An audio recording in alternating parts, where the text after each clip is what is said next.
अस्सलाम वालेकुम students, welcome to science academy. आज हम केमिस्ट्री का यूनिट 9 उसका सेकंड टॉपिक डिस्कस करेंगे जो कि properties of group 17 elements. 17 elements कौन से थे जिनको हमने हेलोजन का नाम भी दिया था, जिसमें फ्लोरीन, क्लोरीन, ब्रोमीन, आयोडीन ये सब एलिमेंट्स आ जाते हैं। तो इनकी प्रॉपर्टीज देखेंगे। अब प्रॉपर्टीज में इनकी केमिकल प्रॉपर्टीज भी होंगी और फिजिकल प्रॉपर्टीज भी देखेंगे। All the element in the group 17 have 7 electron in their outermost shell। अब यहाँ पे ये जो इन्होंने दिया है ये मिस्टेक है, ये गलती से लिखा गया है, ये इनकी कॉन्फ़िगरेशन ये नहीं है। इसकी बजाय इसकी करेक्शन कर लें, ये कॉन्फ़िगरेशन इनकी होगी।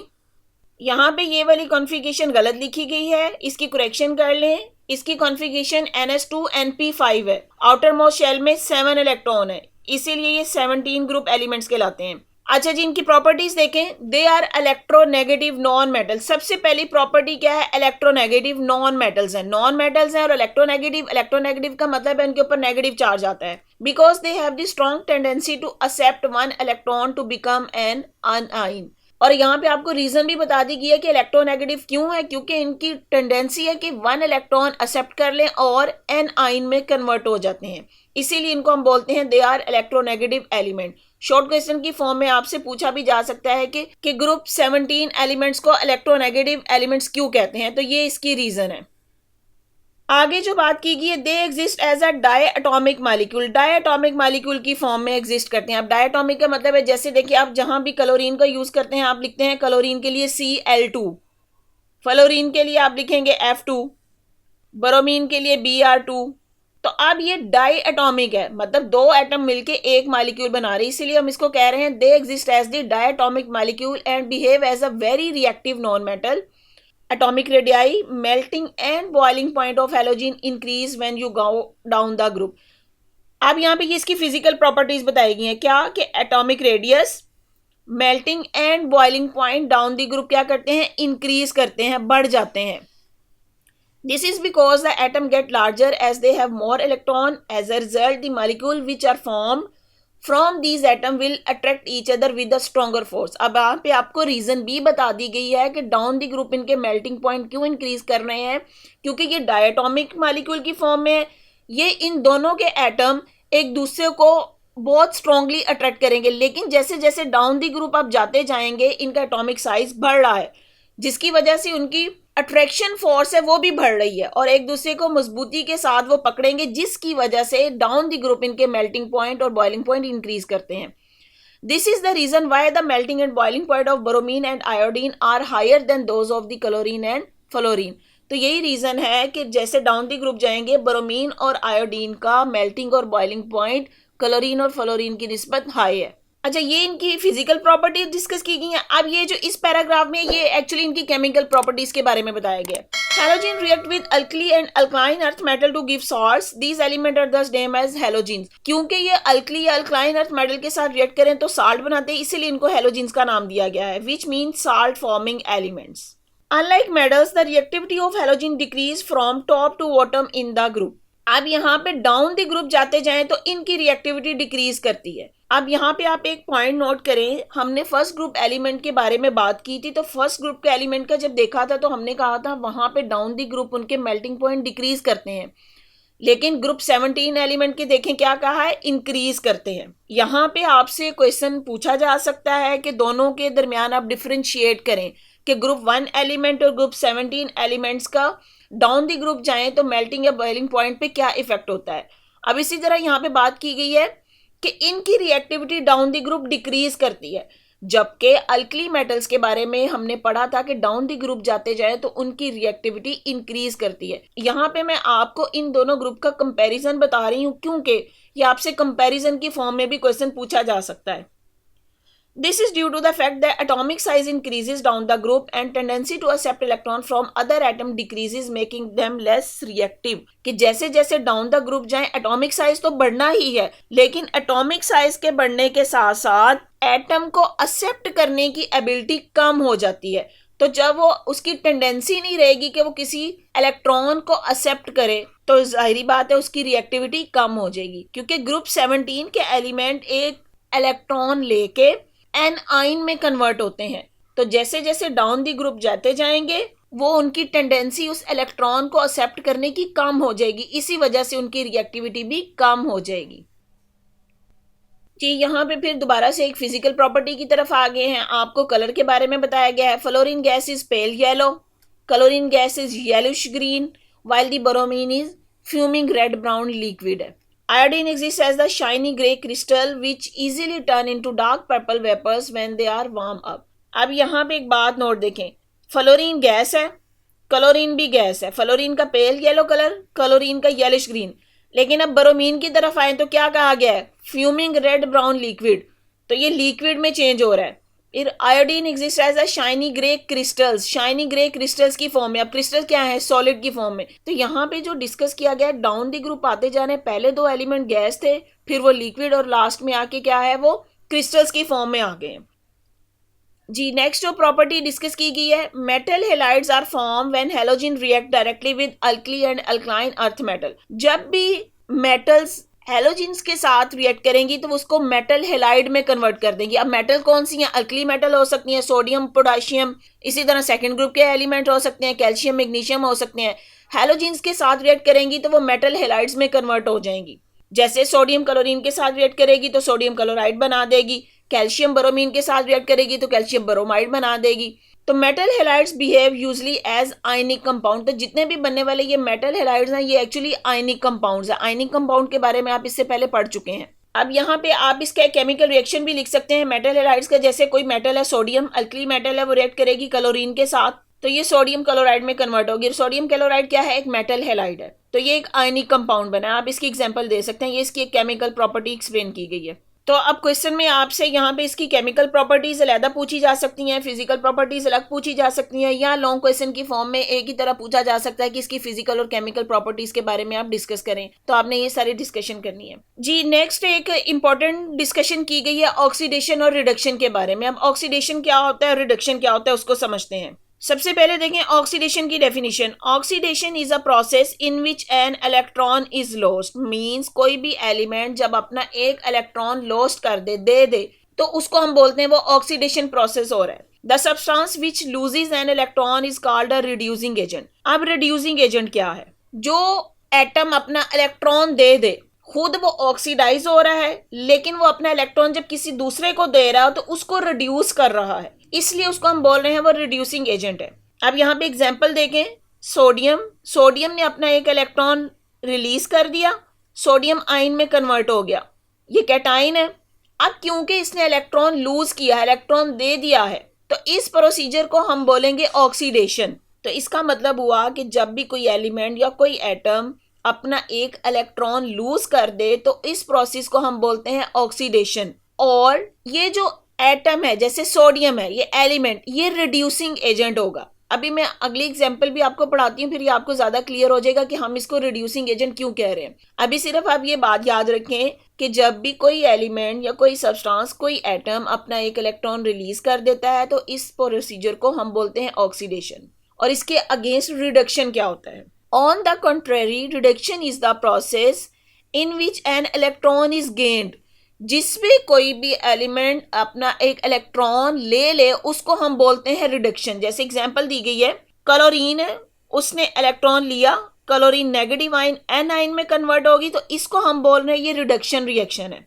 अब यहाँ पे इसने 2 इलेक्ट्रॉन शो किए क्योंकि यहाँ पे ये क्लोरीन डायटोमिक मॉलिक्यूल की फॉर्म में है। अगर आप क्लोरीन का एटम का स्ट्रक्चर देखें, ये क्लोरीन का सिंगल एटम है, इसके आउटर मोस्ट शेल में 7 इलेक्ट्रॉन होते हैं। एक क्लोरीन एटम को अपना वैलेंस शेल कंप्लीट करने के लिए एक ही इलेक्ट्रॉन चाहिए, लेकिन Cl2 की फॉर्म में। तो इसका मतलब है यहाँ पे इसके साथ क्लोरीन का दूसरा एटम भी मौजूद है। यहाँ पे ये देखें, इसको भी एक इलेक्ट्रॉन चाहिए, इसीलिए यहाँ पे ये ऐड किया गया कि 2 इलेक्ट्रॉन आएंगे। एक इलेक्ट्रॉन एक एटम के लिए, दूसरा इलेक्ट्रॉन दूसरे एटम के लिए। तो जब ये एक इलेक्ट्रॉन रिसीव कर लेंगे तो ये क्लोरीन नेगेटिव आयन में होगा, और इस प्रोसीजर को हम बोलेंगे रिडक्शन। अब आगे जो बात की गई है, the substance which accept the electron is called oxidising agent. ये क्लोरीन ने क्योंकि इलेक्ट्रॉन को एक्सेप्ट किया है, इसलिए इसको हम बोलेंगे ऑक्सीडाइजिंग एजेंट। एजेंट का मतलब है कि वो खुद तो रिड्यूस हो रहा है लेकिन दूसरे को ऑक्सीडाइज कर रहा है। जैसे सोडियम को आपने बोला था रिड्यूसिंग एजेंट, खुद वो ऑक्सीडाइज होगा लेकिन दूसरे को रिड्यूस करेगा, इसलिए हम इसको बोल रहे हैं रिड्यूसिंग एजेंट। अब कैसे वो दूसरे को रिड्यूस या ऑक्सीडाइज करते हैं, आगे देखें, पढ़ते हैं, आपको पता चल जाएगा। Oxidation reduction are simultaneous reaction. In other words, an electron is lost only when there is a substance to accept it. इसका क्या मतलब हुआ कि ऑक्सीडेशन और रिडक्शन साइमल्टेनियस हो रहे हैं। साइमल्टेनियस का मतलब एट अ टाइम हो रहे हैं। अगर एक सब्सटेंस ऑक्सीडाइज हो रहा है तो दूसरा रिड्यूस हो रहा है। क्यों? क्योंकि इलेक्ट्रॉन, तभी कोई एटम अपना इलेक्ट्रॉन लूज करेगा कि जब कोई दूसरा उसको एक्सेप्ट करने वाला भी हो। अब जैसे मैंने कहा, यहाँ पे आप रिएक्शन देखें, सोडियम रिएक्ट करता है क्लोरीन के साथ। अब यहाँ पे ये सोडियम है, इसने अपना एक इलेक्ट्रॉन रिलीज किया, इसकी ऑक्सीडेशन हो गई और वही इलेक्ट्रॉन यहाँ पे क्लोरीन ने एक्सेप्ट कर लिया। क्लोरीन ने एक्सेप्ट किया तो यहाँ पे बन गया हमारे पास कंपाउंड NaCl। क्योंकि सोडियम ने अपना एक इलेक्ट्रॉन दिया, इसकी ऑक्सीडेशन हुई, क्लोरीन ने उस इलेक्ट्रॉन को एक्सेप्ट किया, इसकी रिडक्शन हुई। अब यहाँ पे देखें, क्लोरीन को हम बोल रहे हैं ऑक्सीडाइजिंग एजेंट। ऑक्सीडाइजिंग एजेंट क्यों बोल रहे हैं? क्योंकि इसने इस सोडियम के एक इलेक्ट्रॉन को रिसीव कर लिया, खुद ले लिया, उसको ऑक्सीडाइज किया है, इसलिए क्लोरीन हमारा हो जाएगा ऑक्सीडाइजिंग एजेंट। और सोडियम को देखें, सोडियम खुद ऑक्सीडाइज हुआ है, लेकिन क्लोरीन को उसने क्या किया है? क्लोरीन की रिडक्शन की है ना उसको इलेक्ट्रॉन दे के, तो इसलिए सोडियम को हम बोलेंगे reducing agent.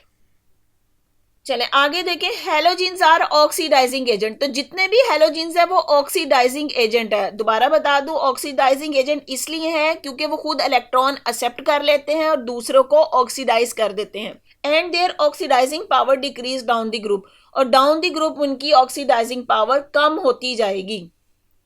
This fact give a unique property to halogen when a halogen having the more oxidizing power displace an anion of the another halogen from its compound। अब इसमें क्या बात की गई है कि जिस हैलोजन की ऑक्सीडाइजिंग पावर ज्यादा है वो दूसरे को रिप्लेस कर देगा, उसको डिस्प्लेस कर देगा। जैसे एग्जांपल देखें, यहाँ पे क्लोरीन रिएक्ट कर रहा है सोडियम ब्रोमाइड के साथ। अब क्लोरीन की ऑक्सीडाइजिंग एजेंट ज्यादा है, यहाँ इसकी रिडक्शन करने की पावर ज्यादा है, तो ये क्या करेगा कि यहाँ पे ब्रोमीन को रिप्लेस कर देगा। अब रिएक्शन में देखें, सोडियम क्लोराइड बन गया और ब्रोमीन अलहदा से चलेगी, तो जिसकी ऑक्सीडाइजिंग पावर ज्यादा होगी वो दूसरे हैलोजन को वहां से डिस्प्लेस कर देगा, वहां से उसको रिमूव कर देगा। इसी तरह यहाँ पे देखें क्लोरीन और आयोडीन का। अब क्लोरीन की ऑक्सीडाइजिंग पावर देखें आयोडीन से ज्यादा है, तो इसलिए यहाँ पे ये आयोडीन को रिप्लेस कर देगा और सोडियम क्लोराइड में कन्वर्ट हो जाएगा और आयोडीन अलग से चला जाएगा। फिर इसी तरह यहाँ पे देखिए, ब्रोमीन की ऑक्सीडाइजिंग पावर आयोडीन से ज्यादा है, तो ब्रोमीन क्या करेगा? यहाँ पे इस आयोडीन को रिप्लेस कर देगा। जी, जो अगली प्रॉपर्टी देखें, halogen react with hydrogen to give hydrogen halide. जब हेलोजन किसी भी हाइड्रोजन के साथ रिएक्ट करेंगे तो हाइड्रोजन हेलाइड बनाएगा। Hydrogen halide behave as a strong acid in water, H2 + X2। अब यहाँ पे X2 का मतलब है हेलोजन्स की बात की गई है। इसकी बजाय अगर आप इसका रिएक्शन देना चाहे तो आप यूं भी लिख सकते हैं, जैसे हाइड्रोजन रिएक्ट कर रही है क्लोरीन के साथ, तो अब यहाँ पे ये HCl बना। अब HCl हमें पता है स्ट्रॉन्ग एसिड है। यही बात की गई कि जब भी हेलोजन रिएक्ट करते हैं हाइड्रोजन के साथ तो उसको स्ट्रॉन्ग एसिड में कन्वर्ट कर देते हैं। तो इसकी बजाय आप ये सिंपल ये रिएक्शन भी लिख सकते हैं इसके एग्जाम्पल में। अच्छा, अब जो आगे प्रॉपर्टी बताएगी, all halide exist in the gaseous state at ordinary temperature except hydrogen fluoride which is a liquid.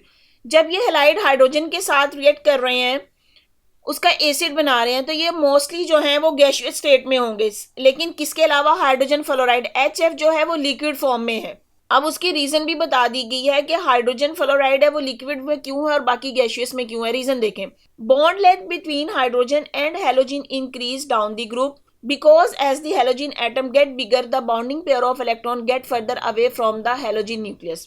जैसे जैसे डाउन दी ग्रुप जाते जाएंगे एटॉमिक साइज बढ़ता जाता है। अब जितना एटम का साइज बड़ा हो जाएगा, हाइड्रोजन तो हमारे पास वही है, तो जिसकी वजह से हाइड्रोजन और हेलोजन की बॉन्ड लेंथ है वो इंक्रीज करती जाएगी। जैसे अगर आप यहाँ पे स्ट्रक्चर देखें, जी स्टूडेंट ये देखें, ये हाइड्रोजन का स्ट्रक्चर है। हाइड्रोजन के आउटर मोस्ट शेल में एक इलेक्ट्रॉन है और ये मैंने फ्लोरीन का स्ट्रक्चर बनाया है, इसके आउटर मोस्ट शेल में ये 7 इलेक्ट्रॉन होते हैं। अब जहाँ पे हाइड्रोजन फ्लोरीन के साथ रिएक्ट करेगा, ये इनके दरमियान बनने वाली इनकी बॉन्ड लेंथ होगी जिसमें ये अपना इलेक्ट्रॉन एक दूसरे के साथ शेयर करेंगे। लेकिन जैसे जैसे डाउन द ग्रुप जाएं, क्लोरीन का अगर स्ट्रक्चर बनाएं तो क्लोरीन के स्ट्रक्चर में यहाँ पे एक शेल और बढ़ जाएगा, जिसकी वजह से इसका साइज इंक्रीज कर जाएगा क्लोरीन का साइज इंक्रीज करने से ये वाली बॉन्ड लेंथ भी इंक्रीज कर जाएगी। यही रीजन उन्होंने आपको बताई है कि जैसे जैसे डाउन द ग्रुप जाते जाएंगे एटम बिगर होता जाएगा और उनका bonding pair of electron get further away from the halogen nucleus. This bond between hydrogen and halogen therefore get weaker, तो जिसकी वजह से ये बॉन्ड कमजोर होता जाता है। The weaker the bond the less heat energy it will be need to break it, तो जितना वीकर बॉन्ड होगा उतनी कम एनर्जी चाहिए होगी उसको ब्रेक करने के लिए। Hence the thermal stability of hydrogen halides decrease down the group, तो डाउन द ग्रुप उनकी थर्मल स्टेबिलिटी डिक्रीज करती जाती है। थर्मल स्टेबिलिटी का मतलब होगा कि थोड़ी सी भी हीट देंगे तो वो ब्रेकअप कर देंगे, उनकी स्टेबिलिटी कम होगी। अब यहाँ पे देखा है HF ज़्यादा स्टेबल है, फिर HCl उससे कम, HBr उससे कम और HI हाइड्रोजन आयोडीन उससे कम स्टेबल होगा। यहाँ पे देखें एक्सरसाइज आपको दी गई है, how do halogen react with water. अब यहाँ पे आपसे पूछा गया कि अगर हैलोजन वाटर के साथ रिएक्ट करें तो उनका रिएक्शन क्या होगा। तो जब भी हैलोजन वाटर के साथ रिएक्ट करते हैं तो वो उसको एसिडिक सोल्यूशन में कन्वर्ट कर देते हैं, तो इसका आंसर होगा दे फॉर्म एसिडिक सोल्यूशन। ये यहाँ पे मैंने रिएक्शन भी लिख दिया है, फ्लोरीन जब वाटर के साथ रिएक्ट करेगी तो हाइड्रोजन फ्लोराइड और साथ में ऑक्सीजन गैस रिलीज होगी, लेकिन यहाँ पे देखें क्लोरीन जब वाटर के साथ रिएक्ट कर रही है तो HCl बना रही है और साथ में ये बनेगा हाइपोक्लोरस एसिड, HOCl इसका फार्मूला है। तो एक्चुअली तो यहाँ पे ये आपसे केमिकल प्रॉपर्टी के बारे में पूछा गया है, तो आपने इसको रिएक्शन के साथ एक्सप्लेन करना है। अब हमने कहा था दे फॉर्म एसिडिक सोल्यूशन, तो अब यहाँ पे देखें HF ये भी एसिडिक है और HCl ये भी एसिडिक है। अगर इसी तरह इसका हम ब्रोमीन के साथ रिएक्शन देखें तो उसमें HBr बनेगा, वो भी एक एसिडिक सोल्यूशन है। जी स्टूडेंट देखिए, ब्रोमीन के साथ जब वाटर रिएक्ट करता है HBr बनता है और HOBr को हम बोलते हैं हाइपोब्रोमस एसिड। इसको हमने बोला था हाइपस क्लोरस एसिड और इसको हाइपोब्रोमस एसिड। अब यहाँ पे क्लियर देखें कि फ्लोरीन का वाटर के साथ रिएक्शन डिफरेंट है, उसमें वो ऑक्सीजन गैस रिलीज कर रही है, लेकिन डाउन दी ग्रुप देखें क्लोरीन और ब्रोमीन ये दोनों डिफरेंट तरीके से रिएक्ट कर रही हैं। तो यहाँ पे ये जो बात हमने कही थी कि all halide exist in gaseous state at ordinary temperature except hydrogen fluoride, तो इसका मतलब है फ्लोरीन जो है वो डिफरेंट रिएक्शन शो करता है वाटर के साथ, जबकि दूसरे हैलोजेंस हैं उनकी रिएक्टिविटी चेंज होती जा रही है, उसके बनने वाले प्रोडक्ट चेंज है। जी नेक्स्ट आपको इन्फॉर्मेशन दी गई है, water in swimming pool is sterilize with chlorine. MCQ की फॉर्म में आपसे पूछा जा सकता है कि स्विमिंग पूल के वाटर को स्टरीलाइज करने के लिए कौन सा हैलोजन यूज किया जाता है, तो इसमें ये क्लोरीन यूज की जाती है, क्लोरीन गैस उसमें इंट्रोड्यूस करवाई जाती है। जी स्टूडेंट्स, अगर आपको मेरा लेक्चर समझ आया है तो अपने फ्रेंड्स के साथ शेयर करें, मेरी वीडियो को लाइक करें और चैनल को सब्सक्राइब करें, बेल आइकन को क्लिक कर दें ताकि आने वाली हर वीडियो सबसे पहले आपको मिल जाए। और अगर आपने कोई क्वेश्चन करना है तो कमेंट बॉक्स में मुझे कमेंट कर सकते हैं। Thank you.